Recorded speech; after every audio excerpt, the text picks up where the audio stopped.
I have not been to Minnesota in probably 20 years. Bring gas.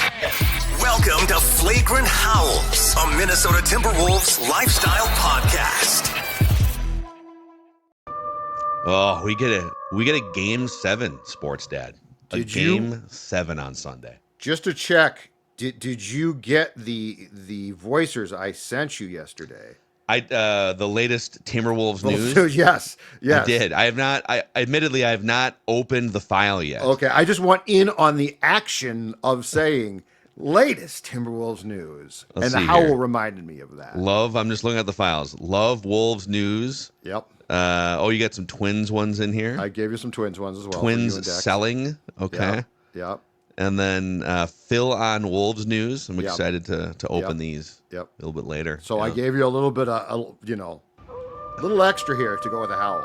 Did you howl on any of these tracks? No, because you got the howl. Okay. I cannot improve the howl you found. I think there's a case to be made that Sports Dad howling at some point could be maybe part of If you want it, I'll do it. Sound bites. I definitely can. I'm just saying the howl is perfect. We can workshop it.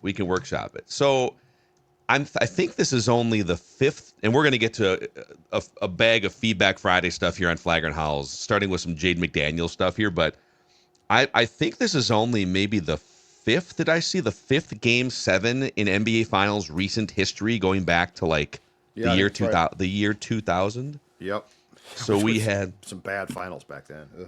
Yeah. So the last one was the 3-1 comeback, LeBron and company down 3-1 to the Warriors in 2016. Mm-hmm. They won that series in 7.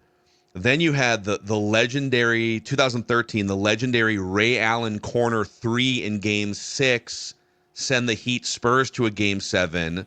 Mm-hmm. Heat win that one. You had Lakers over Celtics in 7. I think that was the game where Kobe Bryant shot 5 of 26 or some ridiculous number. And then Spurs over Pistons in 7 games in 2005. Mm-hmm.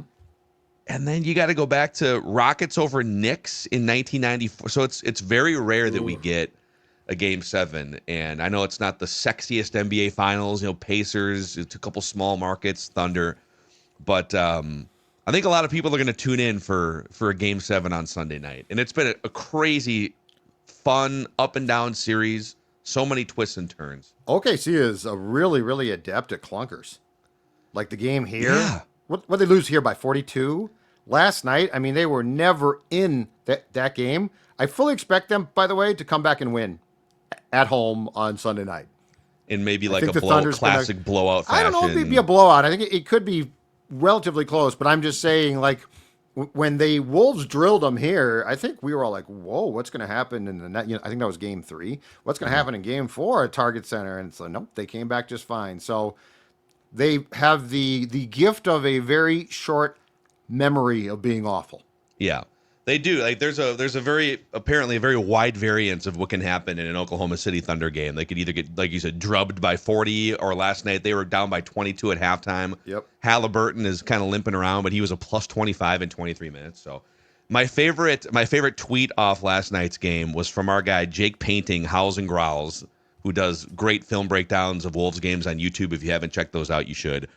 But he put out, I think it was before the game, and the Pacers are huddling and doing their in the tunnel thing as a team. Oh, yeah, I saw and this. Pascal Siakam sticks his head up and kind of rolls his eyes back into his head like the Undertaker, and he had this almost perverse look on his face, basketball. And so Jake tweets with that meme.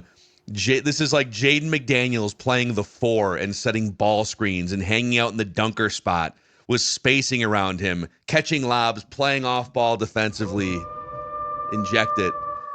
And it got me down kind of a wormhole just looking at the career of Siakam. So not apples to oranges, or not apples to apples with Jaden McDaniels, because Siakam's 200, he's probably 40 pounds bigger than, just thicker than Jaden McDaniels. Sure. But when it comes to super athletic, 6'9", kind of power forward, but can also, his skill set plays a little smaller too.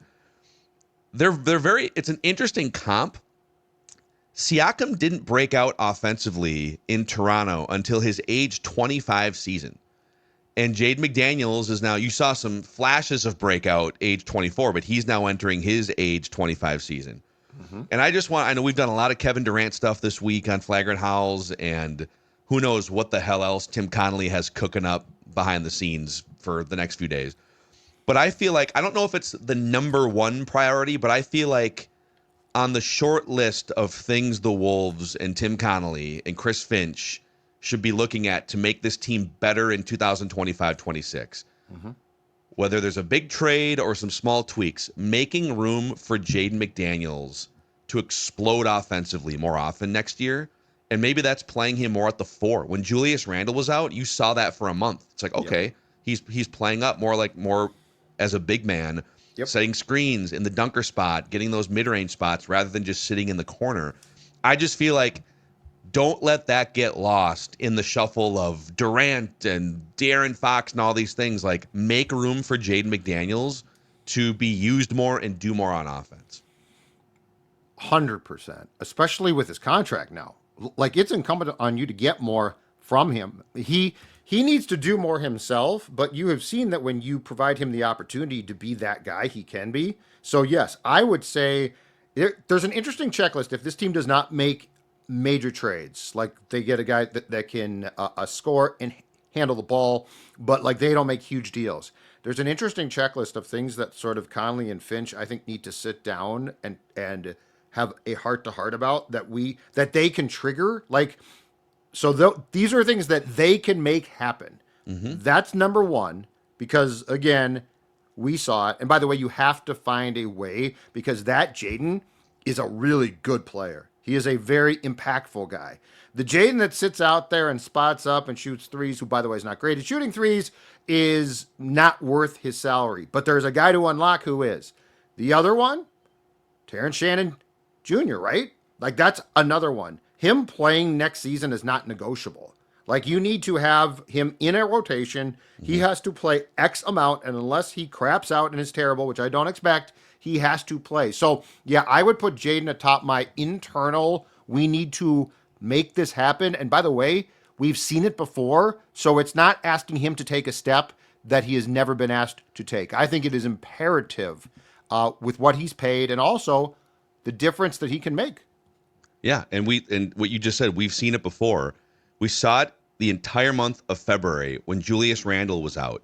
When it's Rudy and Randle, who are both also very good players and core reasons why this team went to the Western Conference Finals again. But when it's those two guys and then Jaden is at the 3, that's when you get, and they still found some ways, okay, let's run a little something here with Jaden, but it's just a lot of standing around for him on offense. Yes. When you took Randle out of the equation with that injury for a month, and Jaden was being asked to come out of the corner more often and get more involved and get to that mid-range, when Julius Randle was not on the court last year, like when he didn't play in the game, Jaden McDaniels averaged 19 points a game, 9 rebounds, 3 assists. We've said that on a few different episodes, but like you saw it, you saw double doubles.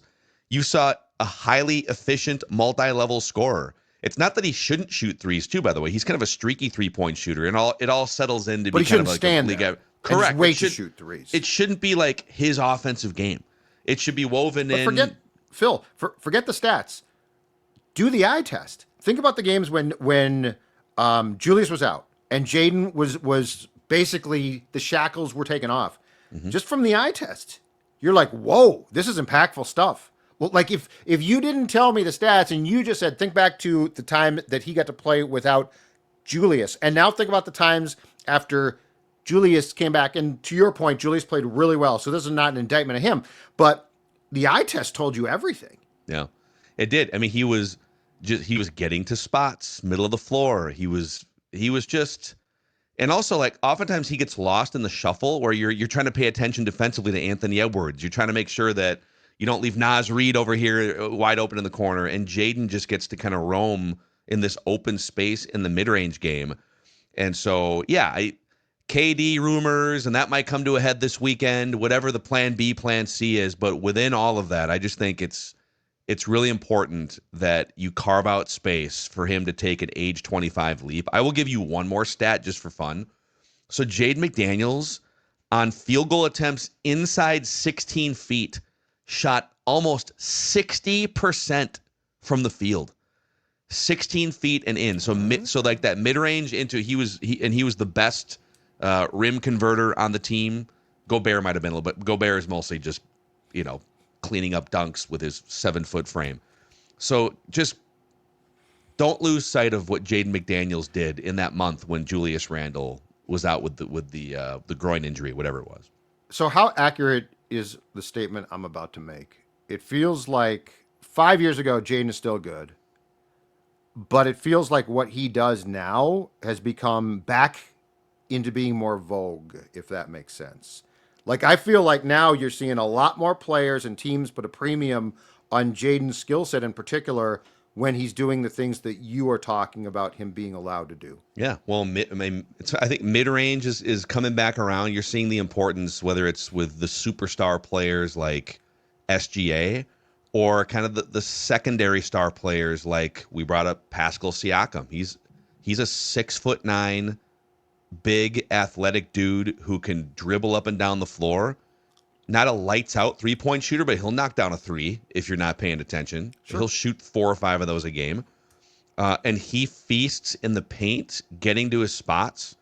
So yeah, and also like all the defensive stuff too. If you can, Jaden is oftentimes more effective. Like he's a great on-ball defender, but he's often more effective too when he's allowed to kind of roam and be an off-ball defender. So I don't know. That's added to the list here of just things to. Tim Conley is spinning about 14 plates over the next week and a half, but just add that one to the. But I think there's definitely an interesting internal list if things don't change a lot that we could talk about of things that need to change and can be triggered by Finch himself. Yep. Let's go to Kirk from Dallas here. Feedback Friday. You can always hit us up. YouTube comment section. We're monitoring. And then the feedback tab in the ScorNorn app. By the way, thank you guys. Over 4,000 subscribers in the first, week and a half of this brand new Flagrant Howls YouTube channel. Wow. Thank you guys. I was always a little nervous when you launch a new channel and you're starting from zero. So for those of you that have clicked the subscribe button, the like button, thank you. If you haven't, please find that subscribe and like button down there. And then on the Apple and Spotify side, for the audio audience, where nothing has really changed, just a 5-star rating and a positive review can just continue to send that love. That's right. Love for the sports dad. Why don't you show up at his house, No.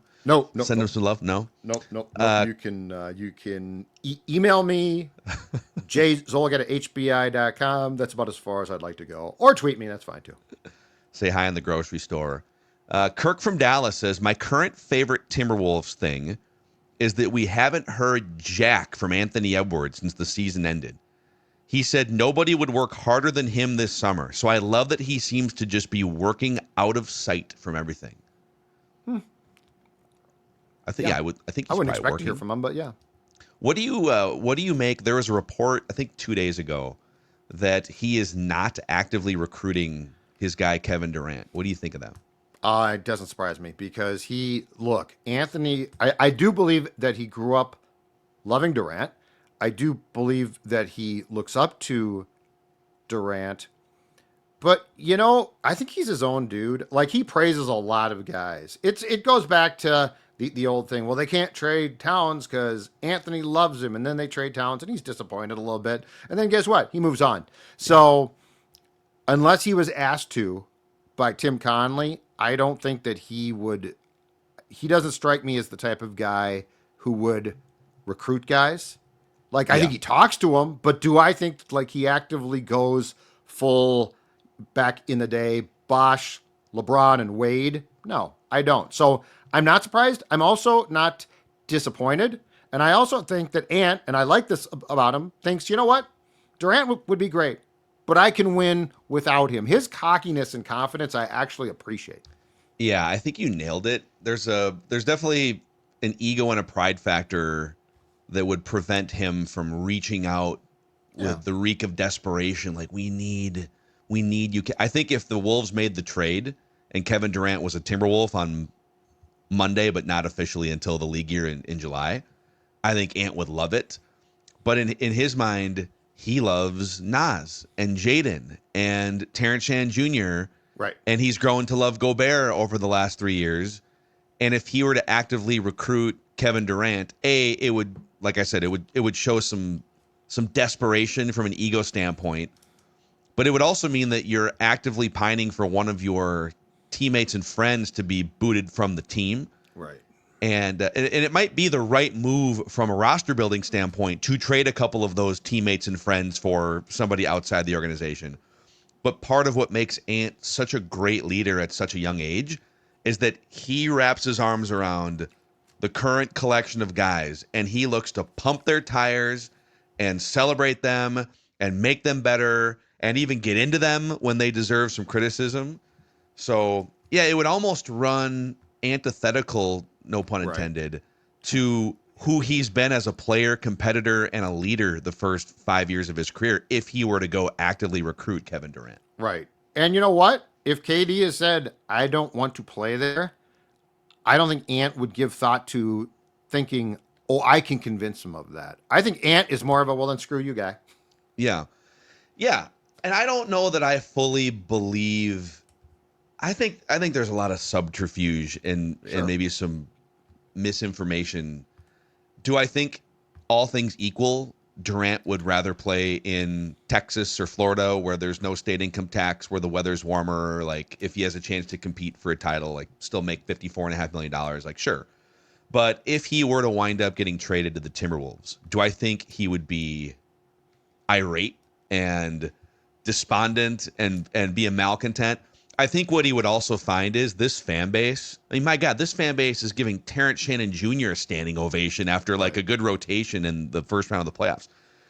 Nas Reed towels at WrestleMania events and stuff. I think he would find, dude, Julius Randle took the floor before their first game, before he ever played a regular season game.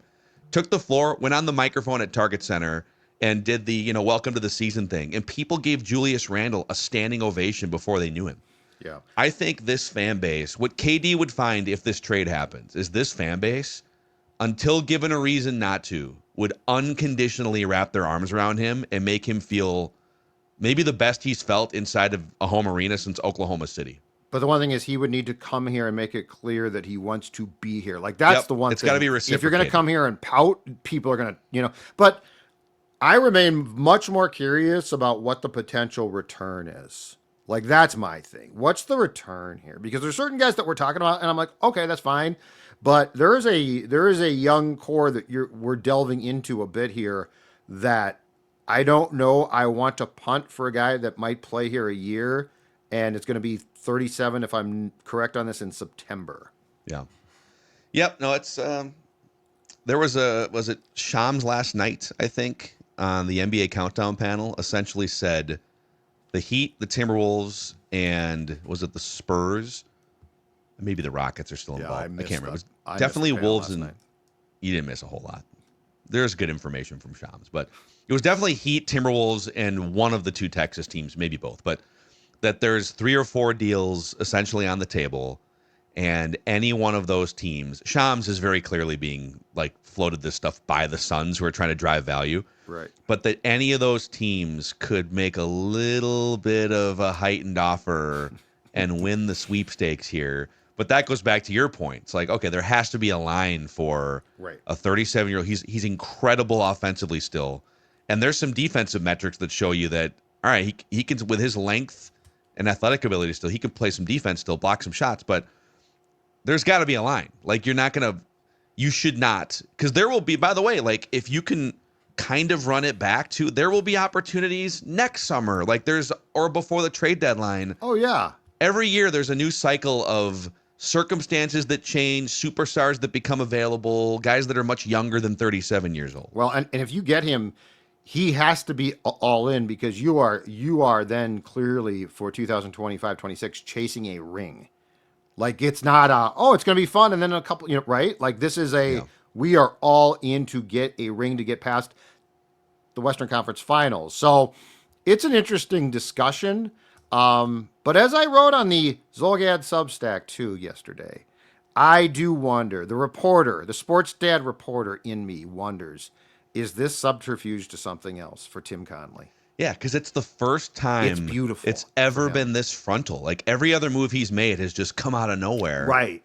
Right. And is he really getting strung along? Like, is he really just like at the table? Oh, here's what I'm doing. And then I wonder, this guy operates. I mean, a guy who operates in the shadows is now operating just out in the open. And I'm not saying, and I wrote this, I'm not saying they're not in on Durant or they have not talked about it, but as you said, Tim Conley can spin lots of plates at the same time. I'm wondering if this is a plate that's spinning that is the subterfuge plate because he's doing something else behind the scenes. It's like those. Have you ever seen the Mission Impossible movies with Tom Cruise? I actually not. No. You've not. No. Well, there's where, and I think enough of the audience has, where you think it's like one person, and then surprise, he pulls his the Scooby-Doo. Exactly. The Scooby-Doo ending. Pulls the mask off, and it's oh my gosh, it's something else. Tim Conley. Tim I would have Conley. got away with it too if it hadn't been for you meddling kids. It's not Kevin Durant. It's De'Aaron Fox. Wait, Yeah. It's not De'Aaron Fox.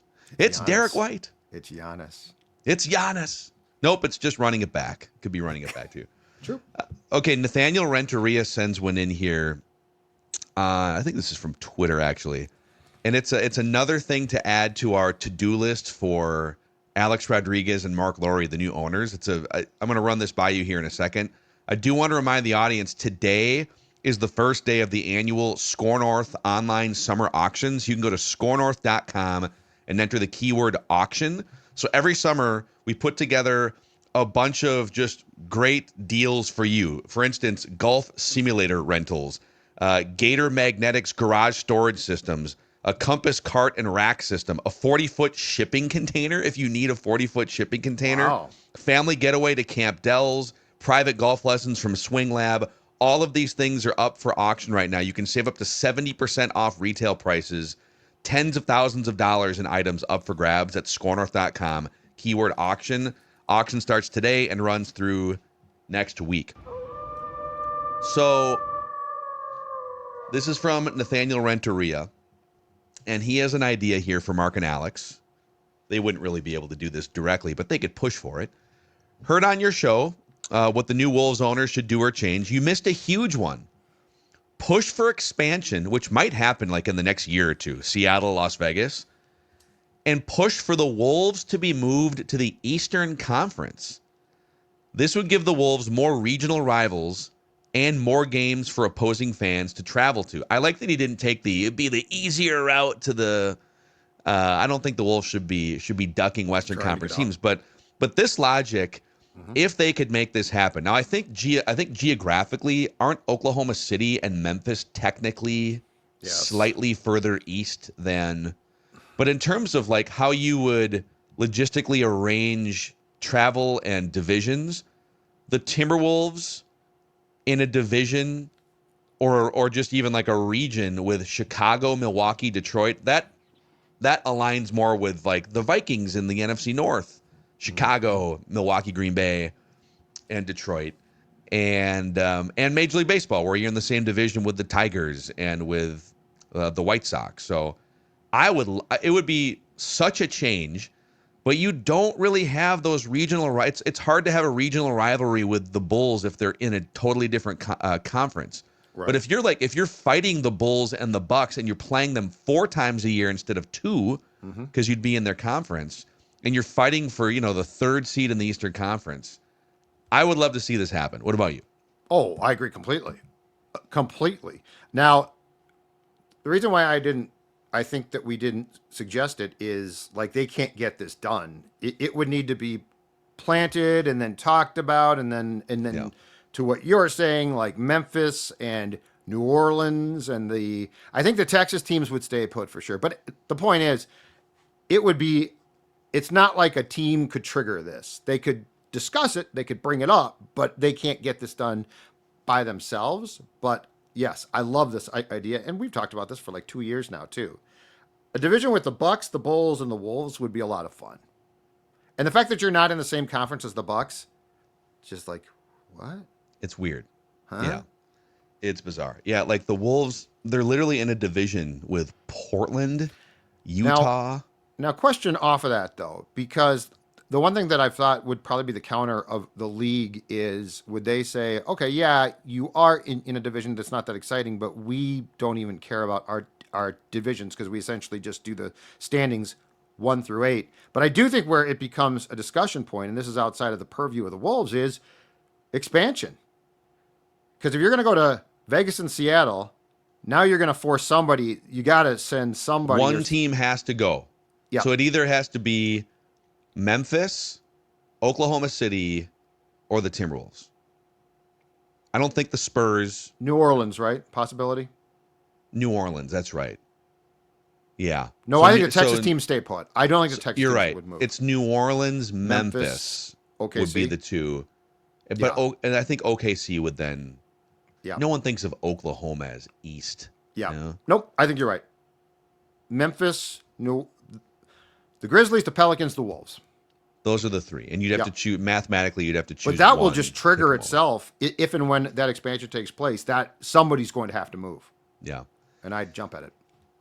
Let's do one more here. Michael Especially Hacker. start times, Phil. Especially start times. Get a bunch of 6 p.m.s. You'd have essentially double the amount. And you're 40 now, of so you PM. need that sleep.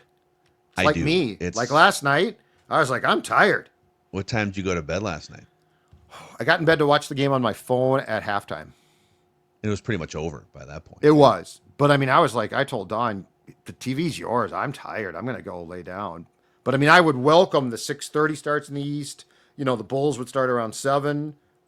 You know what my vice is this time of year? And it's been a long time since I've actually like played or been involved in the poker industry, but I still every year the World Series of Poker. Oh yeah. From like the last week in May through the first week in July, and there's events going on, right? So I'm up till like 11:30 midnight, which is 2 hours later than I would prefer. I'd love to like just be in bed at least watching if there's a basketball game, like a Wolves game or something.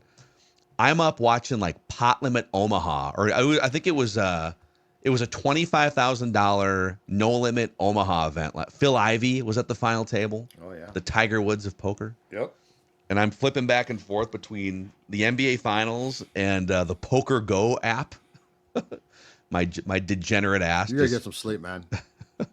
Michael Hacker, one more here, says, "What's the deal with Timberwolves fans being done with Rob Dillingham already? Yeah. Wasn't he like one of the top prospects last year?" Yeah, I agree with this. Yeah, I don't know that people are done with him. I think it's just, yeah. He's an unknown commodity, and I think it's really easy to just sit here. This team went to the Western Conference Finals without him. You're looking for another piece to get you further if you have to kick him into a Durant trade. But I would worry. I mean, this dude is a bucket. This guy, and you saw it in flashes last year, and you need another ball handler, point guard. I worry long-term about his size. Like, he's so small, and you do have to hide him defensively. But like on a rookie scale contract on this team, I would be careful about just kicking him in. Agreed. So yeah, I don't think they should be done with him. But obviously, if I you think need fans loved him when he's out there, yeah. Yeah, I think fans like him. I just think it's, if you're talking about the KD trade, you're going to have to give up one young piece if you're going to get Durant. And the question becomes, is it, if you look at the realistic options, Dillingham, Terrence Shannon, right? Like, those are the guys the Phoenix is going to ask for, and you probably have to part with one. But I would love to see what Dillingham has. Yeah, it would be so much easier if he could kind of be the backup point guard and you had a non 38-year-old. Like the Conley thing, it's really tough because he's such a great leader and a floor general, but he had so many games where he just was giving you nothing offensively down the stretch. Yep. But Dillingham's probably not ready to just jump in and be the starter for 28, 30 minutes a night, so you do need something in there, and you might have to trade Dillingham to make that happen. So, yeah, but this dude was the number 8 pick in the draft last year, and I think when you're talking about kicking him in, I don't know that he would be valued exactly at the number 8 pick, but for sure, like, his value should be lottery pick right now. So whenever I see Dillingham in a trade, I think, oh, they're trading like the 10th overall pick. That's some premium real estate. Like it's not like his value has dropped to a second rounder just because he didn't play last year.